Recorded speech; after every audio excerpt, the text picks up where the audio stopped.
আইপিএলের পরেই ভারতীয় ক্রিকেটে একের পর এক ঘটনা ঘটে চলেছে। প্রথমে রোহিত শর্মার টেস্ট রিটায়ারমেন্ট, তারপর বিরাট কোহলির টেস্ট রিটায়ারমেন্ট, আর এখন রোহিত শর্মার ওডিআই ক্যাপ্টেন্সি। সব মিলে ভারতের ক্রিকেটে বর্তমানে এক বাজে অবস্থা। আর এইসবের জন্য দায়ী করা হচ্ছে গৌতম গম্ভীরকে। সম্পূর্ণ দায় গৌতম গম্ভীরেরই।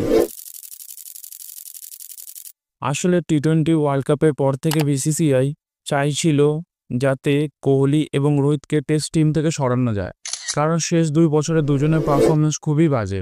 একদিকে কোহলি 33-এর অ্যাভারেজে এবং অপরদিকে রোহিত শর্মা 36-এর অ্যাভারেজে রান করেছে, যা তাদের স্ট্যান্ডার্ড অনুযায়ী অনেকটাই নিচের।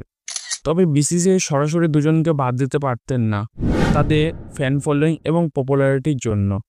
তাই এই সময় তাদের একজন ডমিনেটিং পার্সোনালিটির দরকার ছিল। সেই জন্য গৌতম গম্ভীরকে ভারতীয় দলের কোচ করা হয়। যেহেতু গম্ভীর সেই বছর কেকেআরকে চ্যাম্পিয়ন করে, ফলে কেউই তার কোচ হওয়া নিয়ে প্রশ্ন তোলেনি।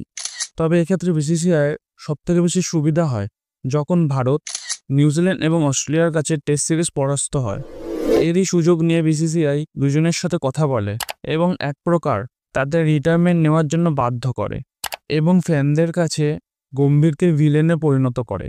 অনেকেই ভাবছেন আমি হয়তো গৌতম গম্ভীরকে ডিফেন্ড করছি, কিন্তু ভেবে দেখুন তো, যে রোহিত শর্মাকে আইপিএলে বেস্ট ক্যাপ্টেন বলেছেন, যার ক্যাপ্টেন্সিতে ভারত গত 2 বছরে 2টি ইন্টারন্যাশনাল ট্রফি জিতেছে, তাকে সে কেন সরাবে?